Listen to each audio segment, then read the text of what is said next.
and welcome to episode 119 of the Alfa Romeo Driver Podcast, brought to you by the Alfa Romeo Owners Club. I'm Kirsty Hodson, and with me today on our 5th annual International Women's Day show, I have Alfa racer Stacey Dennis. Good afternoon, Stacey. Thank you for joining us today. Thank you. I'm pleased you invited me to have a chat. So you've been racing in the high-tech Alfa Romeo and Italian Intermarque Championship for over 12 years? Yes, this will be the 12th year. 25th woman to do so. And congratulations on your second place in the Power Trophy class last season. Oh, thank you. It was a phenomenal season, as it always is. But yeah, it was a super achievement to gain second in class. Massive achievement. So how did you get interested in motor racing in the first place, and how did you get involved? Started many years ago. I just enjoyed cars. Now, my family were always bikers. Both my brothers had bikes, my dad had bikes. However, I enjoyed the comfort of 4 seats and air conditioning. So I stayed clear of the bikes and ventured down into the car world. A lot of friends growing up had fast cars, road cars, and kind of obviously went that direction in the car world. Also very keen on British touring cars, the old school British touring cars. Absolutely love watching it, loved going, but never did I ever think I would end up on the grid myself. And it was a chance meeting with Paul Plant at Bianco Auto Development, who I knew from the car world, had spoken to him for a while, who told me I should go racing. And it kind of went on from there, really. 12 years later, I'm still going and just always have a really big passion for cars. Really enjoy them. Really nice. And you also regularly compete in the Burkitt Relay race, Silverstone. Tell me all about that. Burkitt, yes. Well, we started racing in the Burkitt probably about 3 years ago. I saw it as an opportunity to have all my different racing friends come together for one race. Because obviously I have Alfa Romeo racing friends. I have a friend that races a BMW M3. I have Pure Track Racing who race the Clios. And the Burkitt kind of had a penny drop and thought, what a wonderful way to get all my fellow race friends together. So we decided to put, for the first year we put a team together because none of us had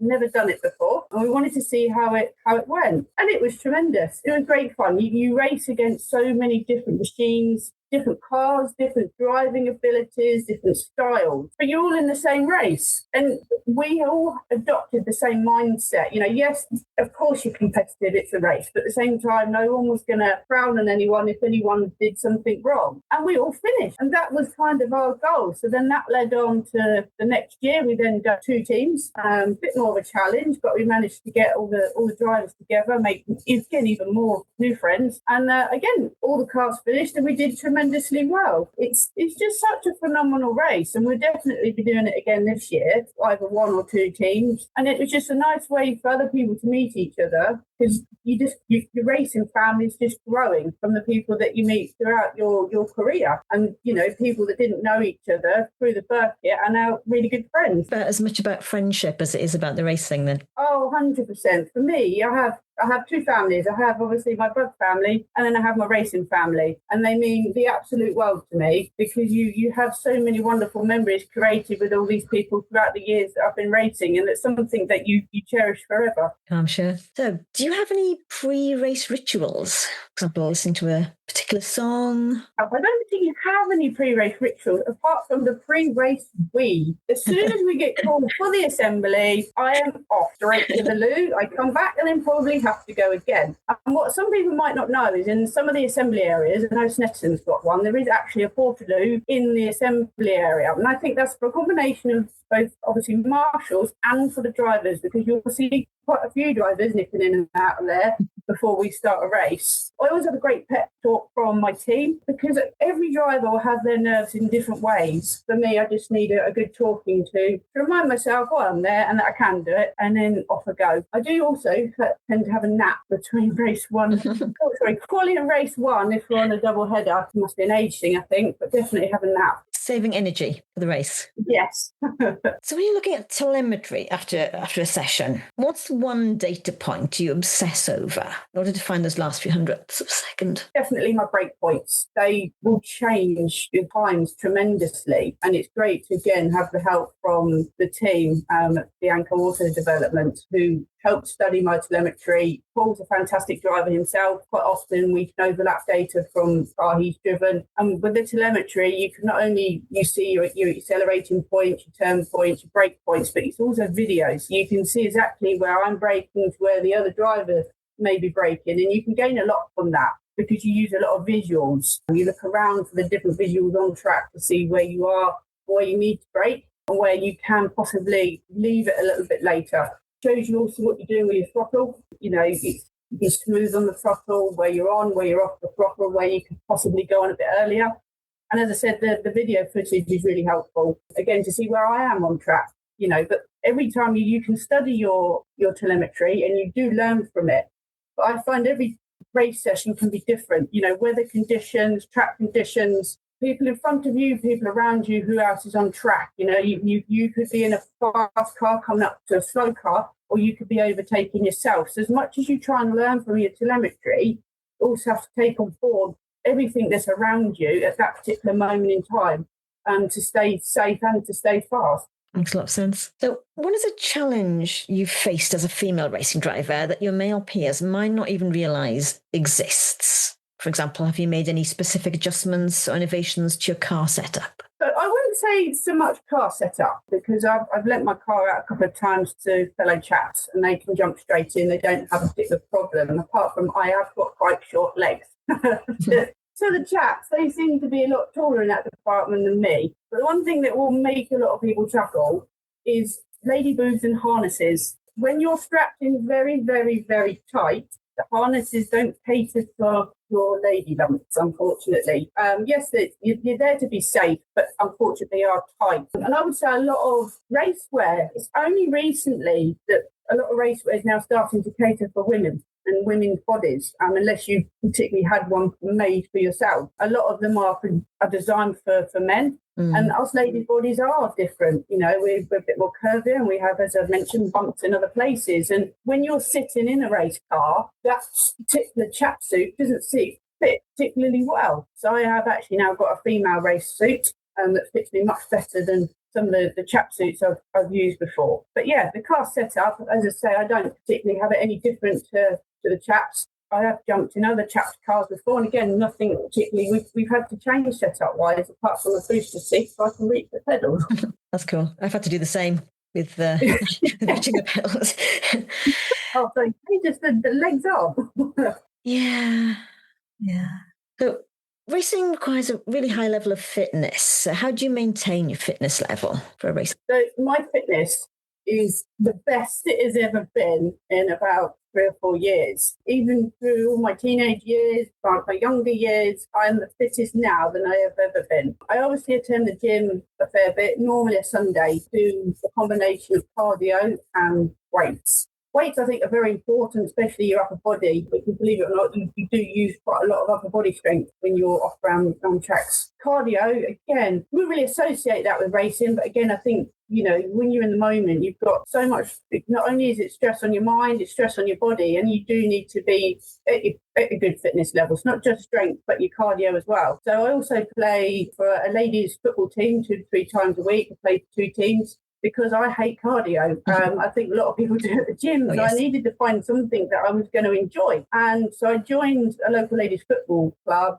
3 or 4 years ago, started off as a goalkeeper and then progressed onto the on-field. So again, a lot of football and a lot of gym work, which I enjoy weights. I really do enjoy the weight. But it's also your mental fitness as well that sometimes you overlook. When you're in your race car, and obviously you're driving at the speeds in which you do, you have to observe what's in front of you, what's behind you, what's beside you, where you are on track, where you got a brake, where you're accelerating. And by the time you've processed all of that, you've moved on the track, your surroundings have changed, and you have to process it all again. So when you're doing that, I mean, I only do the 20-minute sprint races, but by the end of that, you are a little bit mentally tired. And there are times during a race, if you're doing something a bit longer, that you have to snap your concentration back because your mind gets tired as well. It's as tiring as the physical side of things. Yes, it's both physically demanding and mentally demanding. Again, I always find I suffer with shoulder pain from racing. I don't know, half the time that's possibly my seat position, but again, I make sure I work with shoulders, my neck, my arms, just so I know I've got the strength to do what I've got to do. Even if it's a 20 minutes, 45 minutes, or when we do any sort of endurance for an hour, you've just got got to make sure that the fitness is there to give you the best chance possible. And it's not optional anymore to do that kind of working out, is it? No. Okay. So outside of racing with Giulietta, which is really pretty, pink. I like the pink bits. Have you ever owned an Alfa? Funny enough, no. I absolutely love my Racing G. I wouldn't give it up for the world. I think it's different, it's quirky, and I absolutely love it. But I've never owned a road-going Alfa. However, I would quite fancy the Giulietta QV. I have had the opportunity to drive one, and I walked away like a Cheshire cat. And I've had a couple in through work. They're really, really nice cars. But I'm one of these people that don't often change my car. Funny enough, I've owned my last, unfortunately, BMW for 12 years. And so I don't often really change my car. But maybe my new one might be an Alfa. You never know. How did you take an Alfa Romeo championship? Through your relationship with Bianco? Yes, so Paul Plant has a lot to answer for at Bianco Auto Developments. I know Paul from the car world many, many years ago, and everyone goes their separate ways. And it was I bumped into again at Autosport show, as I said, about 13 years ago. And he said, it's a really good idea to come racing. And I said, don't be silly, I'll never be able to do that. And then a year later, there I was doing my first green flag lap in floods of tears because I was so nervous and it was absolutely hammering it down. And I've not looked back since. The championship is a really friendly championship. The driving standards are great. There's something different on the grid. You know, you're not all consistent in the same make and model.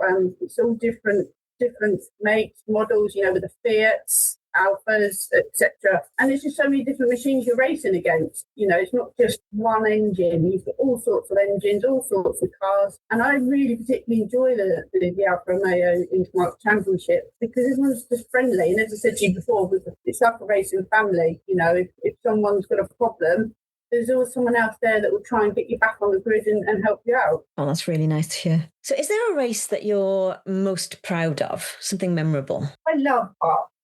For me, it's just one of the better racetracks I've ever raced at, with its ups and downs, twists, turns. Absolutely love travelling up there, Fulton Park. And a couple of years ago, I had an absolutely fantastic race with a very good racer under the name of Dave Messenger. He's a phenomenal driver, and for me, for once, I actually kept up with him. It was our last race of the season. Didn't particularly need the points if I had got in front of him, but I learned a lot from him that race weekend, from that particular race. You know, car positioning, being confident in the car. Yes, I didn't get past him. I didn't think want to risk the car, but it helped me learn a lot on what I need to try and do. And I had an absolute smile for the full-on 20 minutes. I was chasing him around that track. I think we've probably separated by about a car length in that whole 20 minutes. And it was a fantastic race, both respected one another, and it was phenomenal. And it's really good to do that at a track that you really, really love.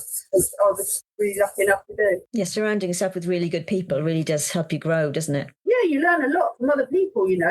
Some of the people I've raced against, even though I've been doing it 12 years, they've been doing it double that time, you know, and you do learn a lot from these people because they've got the experience, the know-how, and the confidence in their cars. And to help you grow, you know, I'm a good believer in you sit back and watch and chat to other people. And again, that particular race, it helps me no end to be confident in my car. And this year, I actually managed to get past him. We were super lucky enough. That was televised. I say televised, it was on YouTube that weekend. And for a 20-minute race, I think for a good 12 minutes, they just focused on me and Dave. It was really good. I think they thought I was going to make a move. But when you've got to weigh it up in your mind. So at the time, yes, you're in race mode. You're putting your foot down. However, for me, I think this is part of being female, I think, is you look at you compute things. And I didn't need the points. So there was a particular time I nearly slung it down his inside. But then I thought, no, there's no point. Because if he turns in, which it was a fast part track, then I've kind of done my car, his car, for no gain, if that makes any sense. And I much preferred watching him squirm with my G right behind him, because he was in his 156. And as I say, I learned a lot, you know, to how to look at his defensive driving, so I can try and use it going forward. And I managed to, as I say, Silverstone this year, on lap 1, I did manage to get past him, which was a super achievement for me, because Dave's normally a very good driver. But I also got past him at Donington as well. This year, thinking about that. I've only just remembered about that one. So yeah, I've grown in confidence the last couple of years, and it is all down to my Giulietta. I had the 147 beforehand. I had that for 5 years. Love that little car, and I think it was a great car to start in, to learn your racing basics, to get confident, to understand your racecraft, to understand the goings on of the race. Then I had quite a pretty bad accident at Brands Hatch. Unfortunately, I had a torsion bolt snap, which my wheel went one way, which sent me another way. And unfortunately, poor old Dave Messenger collected me at about 65, 70. I got quite a bit of concussion. Car was in quite a sorry state, and I'd had a particularly bad season. So at that point, I walked away for a season. I still went because, as it explained, the racing family, I watch the joys of other people. I love watching other people do well. It's not just about me. And then Barry McMahon rung me one day and said, "Oh, we're doing a track day in a couple of weeks. Do you want to come? We're taking the Giulietta out." I thought, that'd be lovely. Thank you. And he was so nice to give me the keys for the first lap of the day. And I fell in love with the car. And the rest is history, really. I rented it a couple of times and fell in love with it even more. Then I got wind someone wanted to buy it from him, and that couldn't happen. So I rang him up, asked him how much he wanted for it, and the money was in his account on Monday. And since then, I've kind of really gelled with it. I've really learned the car, and it just fills me with confidence. And I think your confidence is key when you're racing. You've got to be able to understand and have full confidence in your car when you're doing what you're doing in it. If your confidence breaks, you can't be at your peak. And as I say, with the combination of the car, friends, family, the team, it's kind of given me all the tools that I need to achieve second in class last year, and hopefully we do even better this year. And it's all thanks to those people.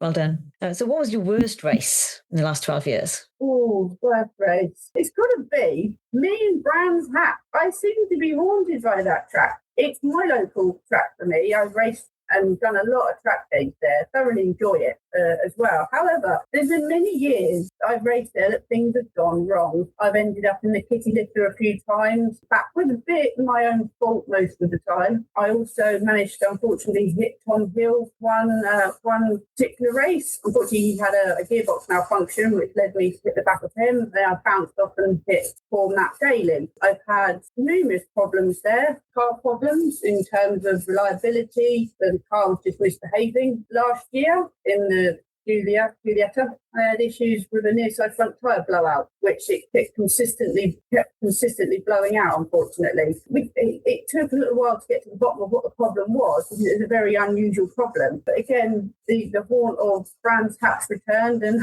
I've got a few DNFs there again. There was a race, was it Silverstone, where you had flu? Oh, yes, that was last season. Had a great season, apart from obviously the tyre problem. We got to Silverstone. I had to do Silverstone, even though we do run drop scores, but because of my DNFs throughout the season, I had to do Silverstone. Now, the problem was, on the drive up to Silverstone on the Thursday, I started feeling like I had a cold, which got progressively worse quite quickly and turned into full-blown flu. Now, I think if it had been that I didn't need the points for the championship, I would have gone home. But I desperately needed these points to finish second in class. So I had no choice. So before quali, I was pulled up in the lorry asleep, got the call that we'd been called, so dragged myself out of the lorry into the car, threw it round Silverstone for quali, went back into Park Romeo, then parked right back in the pits and went straight back to sleep again until race one. I felt absolutely awful, and I felt really bad for the lovely people giving the trophies at the end of the weekend, because I was still full of flu and I didn't want to give anyone my lug. Is there any particular racetrack that you'd love to race at that you haven't yet done? Yes. Now, I would love to get over to either Zandvoort or Spa. I believe that they possibly shall be on the cards for this year, but it will depend on finance and how the season has gone in the UK before we will start thinking about going over there, because obviously I want to try and do my best in the championship again this year as always, but going abroad does cost a fair bit. However, both those tracks look phenomenal. I was lucky enough to go to Zandvoort last year with Bianco and a couple of the other drivers that went, because I lent for my car. It was really, really lovely to see my car out in action at Zandvoort, even though, again, we were hit with the near side front tyre problem. But what I can say is all the Alfa owners and Alfa race drivers over there at Zandvoort were so friendly, and it was so nice to have that mirrored from the UK over in Zandvoort. So it really makes you look forward to going out and actually competing yourself amongst, again, another group of Alfa Romeo race drivers that have been just as charming and lovely as the ones in the UK. The Alfa owners are a very friendly bunch, very supportive. Yeah, you can see that, but not just in the UK. I think even a couple of the Alfa Romeo Owners Club members travelled over to Zandvoort that particular weekend, I believe. It was far bigger than I thought that the meeting was going to be. It was lovely to see so many cars there, and I was lucky enough where I wasn't racing. I had the opportunity to have a pod round and admire some of the machines that had not, come from the UK as well as the ones from the Netherlands. So do you have any plans for the future racing? Any ambitions, anything you'd like to achieve? Well, I'm super lucky, and I wouldn't be able to be racing without my sponsors. So with the help of them this year, which are Data Reaper Graphics, I would love to try and win the championship. As every race driver, your passion is to win the championship. Obviously, everyone tries. There's only a select few that have managed to obviously win the championship. So this year, with the help of my sponsors and everyone else around me that believes in me and supports me along the way, because I simply wouldn't be able to do it without them. I've got the best support I've ever had in 12 years for 2026 season. So my goal, I would love to win the championship and one for the girls. Absolutely. So it would be lovely to see more women racing. Have you got any ideas about how we could encourage and get more women into racing? I would love to see more ladies come into the sport. The frustration I have currently is the media seem to have a spotlight on the younger ladies, which is fantastic because there's definitely more younger ladies coming through and it encourages younger ladies. However, there's no age limit really in the sport that we do. I'm definitely an older lady doing this sport now, and I've been doing it 12 years and I have absolutely no intentions of giving it up anytime soon. And I would hope to try and inspire ladies possibly of a similar age that have always liked cars to take a leap into the unknown and give it a go, because it doesn't matter if you've never raced before, because at the end of the day, you've got to start somewhere. And my advice to someone who possibly would love to get into the sport is start with your track days. Make sure your car's ready, make sure your car's prepped, and get some confidence on track days to understand your car and the layout and how it would feel. And, if you really enjoy that, then take a leap and go and get your race license. You need to contact, obviously, your local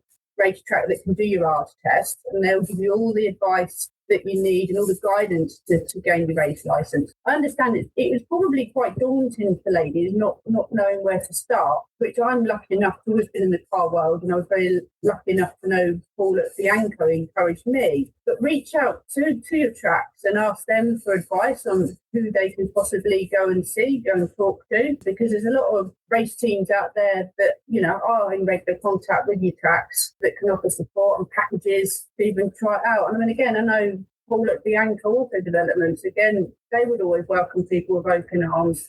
And I would love to see more ladies doing it, because we are just as good as the men. I truly believe it's in a sport that it doesn't matter if you're male or female. You put on your crash helmet, you are all the same, and you can go out and enjoy yourself and do just as good a job as each other. Well said. And it'll be really inspiring to our female club members, because we've been trying to get more women into the club. This is the kind of thing that we want to do to encourage more women to... If any of your lady members ever see me at track or even out and about, you're more than welcome to come and talk to me. If you want help, advice, you want to look around the car, even sit in the car, we're a friendly bunch. Please come and say hello. I might be a little bit busy before a race and just after a race, but certainly the times in between racing, and I'm not doing very much, please come and have a chat, and I will certainly help you out as best I can and, give you any advice that you'd like. Thank you. That's really lovely. That'd be great to see more ladies. We definitely need more ladies in the sport. We have a group called Alfa Female within the club, which is a bit of a kind of a safe space for ladies to meet up and talk. And we have We have even a little Alfa female logo that we have. We have some car stickers. Would you like an Alfa female car sticker? I do. I need one for the race car.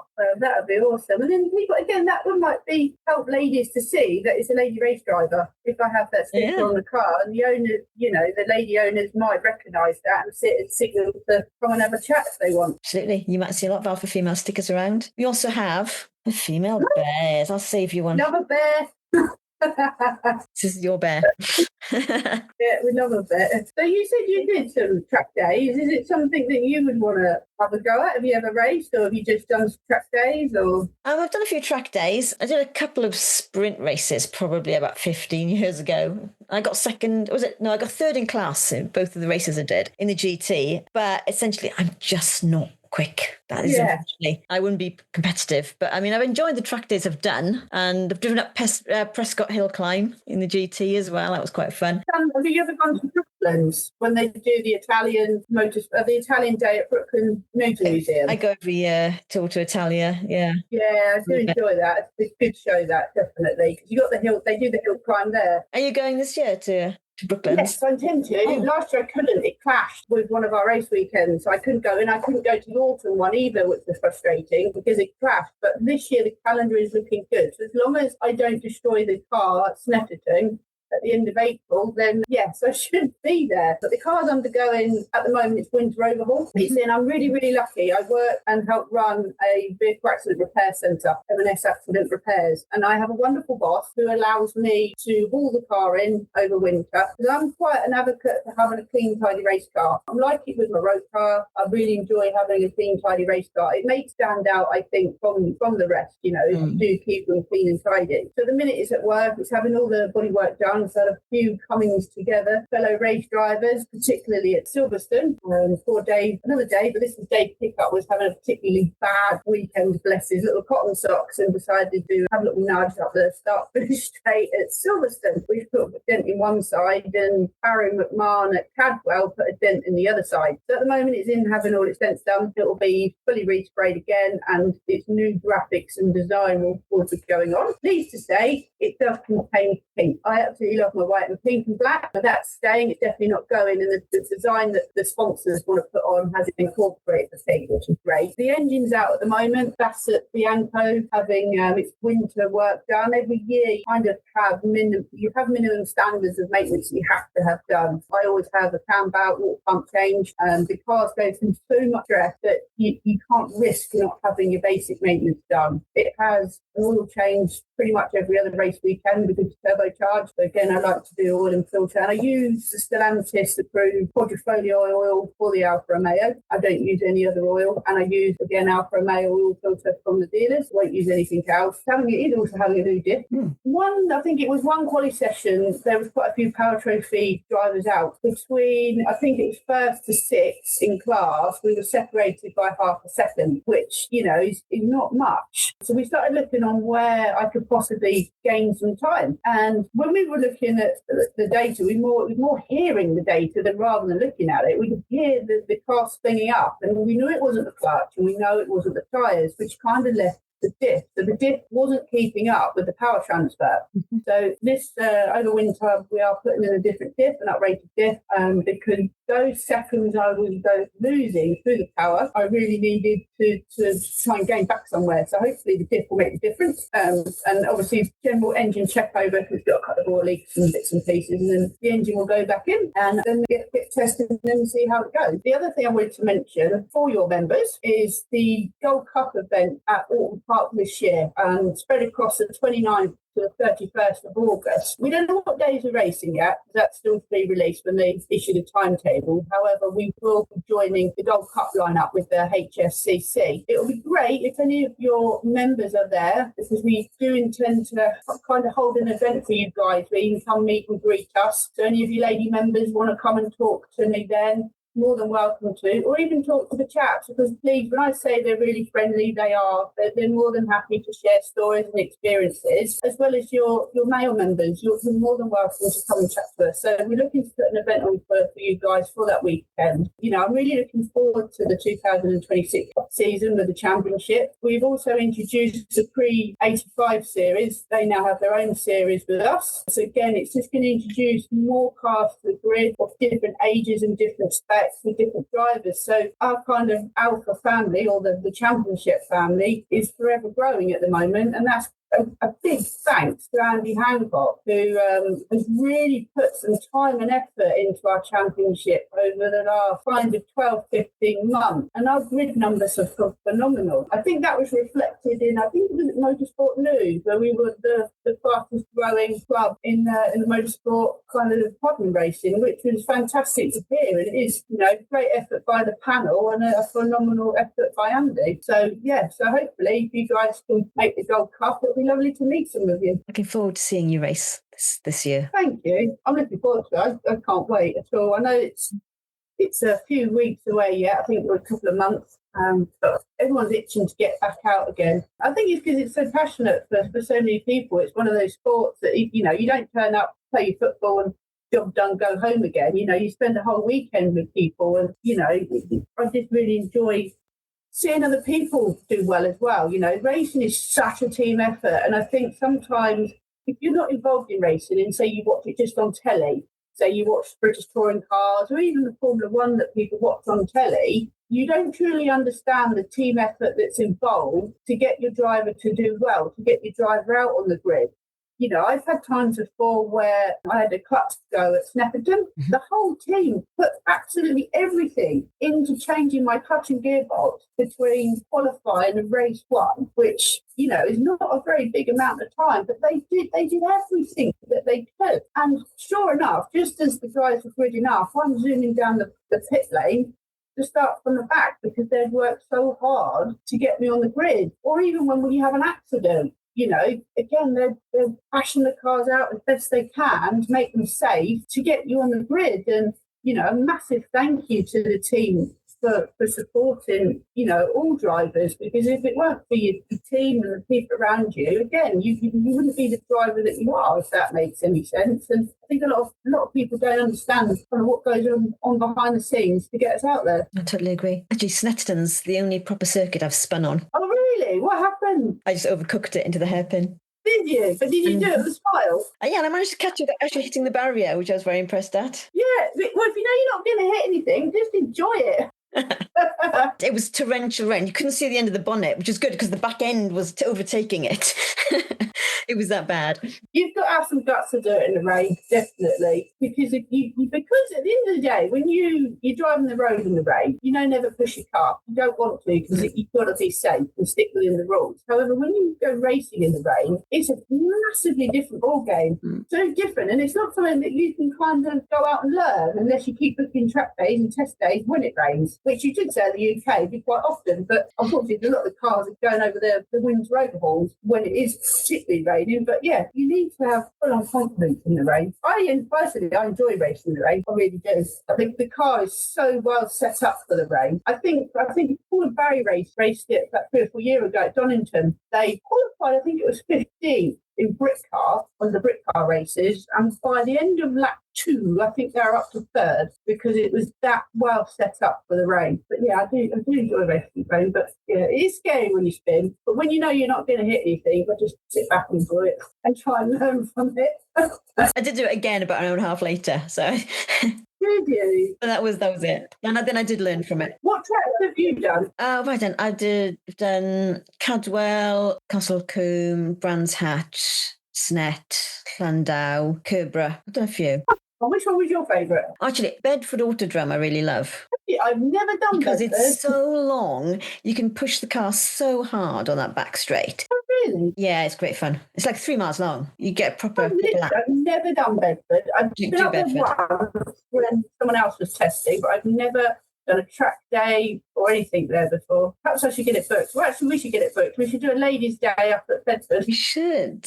Yeah, we should definitely do that. When we were testing the problem on my Giulietta. We did a couple of track days at Brands Hatch, and on one of the evenings, Paul had taken the 156, one of his renters out. And there was a girl there, lovely girl, Megan, her name is, and she had a really, really clean 147, green one. And she was so lovely that she came up to the garage because the Alfas were in there. She was having a look round. We got chatting. Now, really good friends with her. She came on our next track day, bolted a passenger seat in, took her out. And my best friend, Sarah, ironically enough, Stacey Dennis, she has the same surname as me, same middle name as me, drive the same road car. Unfortunately, she races a Clio, not an Alfa. But I met Sarah about 3 years ago at the Auto Sport Show. Instant best friend. She's pretty much a blonde version of me. And we all went on a girls' track day. So me, her and Megan all went to Brands Hatch. And the best bit about it was all the gentlemen's faces, because it was 3 ladies and their race cars rather than the chaps. But what you find when you go on these track days as a woman, which has never fazed me, because I've always worked in a male orientated industry. So I run a body shop full of chappies and obviously like cars, full of chappies. But you get 2 types of men generally at a track day. You get the men that feel that you're now a target and that you're a challenge, that they have to try and beat you because you are beat out and you dent their ego, unfortunately. But the thing is they don't know. Obviously, they see that it's a race car, but I'm lucky enough to be quite fast at what I do in comparison to these road cars on a track day, and the car generally eats most of the cars there, so I can come off quite smug. And then you get the other types of gentlemen that are really interested in what you do, and they'll come up and they'll have a chat about the car, and they're really keen to know the car, what you've done to it, which I absolutely love, and I do not get offended by it in the slightest. But we do still live in that world where you have the male-female rivalry, and I absolutely thrive on it. I love it because it gives me such a challenge against these chappies. I never wish to take that away, if that makes any sense, because it wipes the smug smiles off their faces.